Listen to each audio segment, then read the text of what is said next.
authorities from the Crimean Autonomous Region, ladies and gentlemen.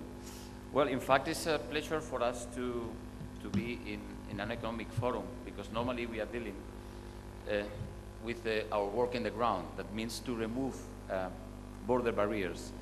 And this is done in many cases trying to approach the chances across the borders to promote synergies. And sometimes tourism is the main factor for us to convince authorities close to the border in order to overcome this border effect, which is exactly what we do. We are not directly related to the promotion of tourism, but to anything that can unite people across the borders and to try to make better development possibilities for all of them. I don't know how, yes. Well, I had prepared, normally I prepare a presentation that is related to the distance that I have to travel. So I will try to resume very much and to give you some of the clues what we do. We are an association of regions in Europe, not only in the European Union. There are many. In our case, we are specific dealing with cross-border regions. We were created in 1971 after a process of developed particularly by the mayors in borders in Europe after the Second World War, that they were saying not anymore. It's enough that the history of Europe across the borders was the history of conflict. In fact, one of our founders said that the borders are the scars of history. In this sense, we are trying to promote any type of relationship across the borders that is aimed to promote the development of the area. In this sense, in the last 20-25 years, there have been a lot of programs implemented by the European Union in order to promote cross-border cooperation, not only at the internal borders of the EU, but also at the external borders and far beyond, as you will see in a map I have prepared. Particularly interesting for this area are the neighborhood program, for instance, in which Turkey, Ukraine are taking part. And I should say that the results we have seen are excellent, because there is extreme will by not only politicians, but also by the citizens and the entrepreneurs to remove all the obstacles for the collaboration across the borders. That is something that is quite related, quite important for the development of tourism, in a concept of tourism as the one which is developed here. You are talking all the time not about the promotion of one single country, but of a whole region, the Black Sea area. And this is exactly the approach that we would like also to implement. This success story of cross-border cooperation is being implemented even now in some other continents, as you will see in a while.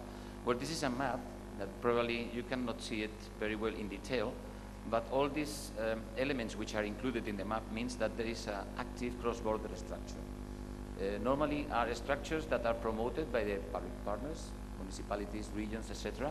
But in many other cases are the private sector or the civil society which are promoting this. In the whole of the continent, we have around 200 active structures of cross-border cooperation, particularly Euro regions. And these Euro regions are not only in the European Union, but also, for instance, in Ukraine. In fact, the border between Russia and Ukraine is completely full of Euro regions. As you can see, there are 4 of them. Also, there is another one very close to here, Lower Danube. We have also a very dynamic structures in Turkey again, in Turkey, between Turkey, Bulgaria, and Greece, and in many other places. This is some detail of the different structures which are operating in this area. The same can be said on other continents. In fact, we have developed in the last 2 years.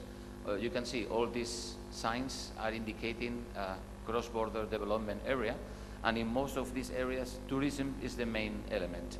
One of the most important points here is the Iguazu Falls between Paraguay, Argentina, and Brazil, where there is an extraordinary development of tourism, and this is also promoting the economic development of the whole area. The same can be said in the area of the Andes. But even in such a very difficult continent like Africa, cross-border cooperation is taking place despite of the difficulties that they are facing related to the conflicts, political problems, etc. But all these green marks you can see there are dynamic areas for cross-border cooperation. In fact, what we try to promote is to avoid the territorial dumping that is affecting normally border areas, because they are usually peripheral, far away from the places where decisions are taken. And then there is a need of a positive discrimination of border areas drawing the attention of national governments and supranational structures. In fact, we work with diversity. We are not trying to have a homogeneous continent, but to promote our diversity. This is the main fact that is also in the core of the development of many tourism programs across the different borders. And of course, one of the objectives of the different cross-border programs is the generation of a critical mass. Sometimes one border region alone cannot do it, but if they overcome this border effect and meet with the partners in the other side of the border, in most of the cases, in this case, 1 + 1 is not 2, but 3 or 4, with the development of cross-border joint products in every economic field, but particularly in tourism. In this sense, we have developed a series of arguments related to the added value that cross-border cooperation means in terms of the continental integration, political, institutional, socioeconomic, and sociocultural development. I won't go into details, but if someone is interested in our website, or even myself, I can provide with some of these arguments and also examples on every of these cases. This is one of the examples of when we are talking about the socioeconomic added value of cross-border cooperation. It is some of the elements that are very easily implemented. It's the mobilization of the potential across the border, the participation of all actors, the opening of the labor markets, etc., etc. The same can be said about sociocultural added value, about the dissemination of knowledge, and this has a very interesting impact on the development of cross-border tourism products. Well, these are typical European jargon, but it's very important to implement a sustainable cross-border structure. It has to do about the additionality, the synergy, networking, etc., etc. More of you are very much aware about that. We have also, we support our members to develop different projects in very different fields. I have selected just a few, which could have a tourism impact, and then maybe some of you could be interested in knowing more afterwards. It is about the creation of cross-border infrastructures. It is very important to avoid difficulties for the development of tourism. It has to do with the promotion of growth and economic development, taking into account both parts of the border. It has to do with the development of new cross-border business relationships between the different agents. It has to do also, and we promote very much, small and medium-sized enterprises. Normally, big enterprises, they have their own international departments, but SMEs, they don't have. So they need a promotion, normally by the public bodies or lobbies or associations like ours. And this is what we do, and even we have a couple of programs we have developed in the Black Sea area. Something very important for the promotion of cross-border cooperation is languages. Sometimes people, even youngsters, they prefer to learn English than learning the language of the neighbor.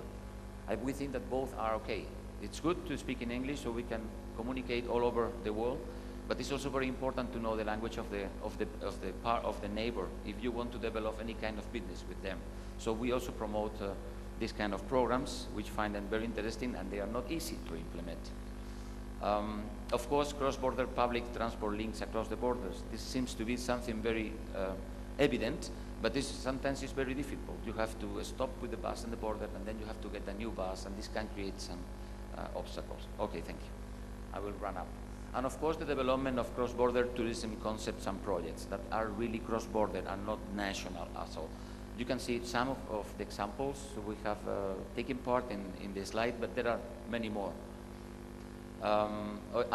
Environmental protection, any kind of programs to preserve the environmental and the cultural heritage has a lot to do. Well, I will jump into a practical case that we have identified in many cross-border areas when developing tourism cross-border projects. It is that we have promoted the construction of hotels and any other facilities. We have thematic parks, we have trekking routes, we have everything, but tourists, they don't come. Why? The main reasons are problems of access, few border crossings, waiting time at the borders. It has to do a lot with what the minister has said, visa problems. If you remove the visa problem, there will be a multiplication of tourists. The services, there can be a differential across the border, the marketing, and sometimes the language. We can find sometimes that only the booklets are only in Cyrillic or only in Arabic, we have to try to make booklets in different languages. The recommendations we have made have to do with these difficulties. Is that we are trying to convince national governments to concentrate not only on the central routes, on the central transport lines, but also those lines crossing the borders. This is very important, but you need to get joint efforts from 2 or 3 countries, and this is not always easy. But we know there are very interesting initiatives in the Black Sea about new corridors, new transport lines, etc. This is the way to do it. And also, of course, networking of different tourism actors. This is very important. The border is a touristic attraction in itself, and there are many innovative examples that from the border they can develop even the whole of the country. There are not many, but there are some of them. Well, just to conclude, we have new challenges now. We are dealing mainly with European Union funds, and with this current situation of crisis, they are trying to concentrate on a very, very small amount of priorities. But still, we are trying to defend every time that we come to such a forum that the border areas, particularly if they are peripheral, they should be a priority. Otherwise, there could be a very negative effect on the development of the whole continent. I thank you very, very much for your attention.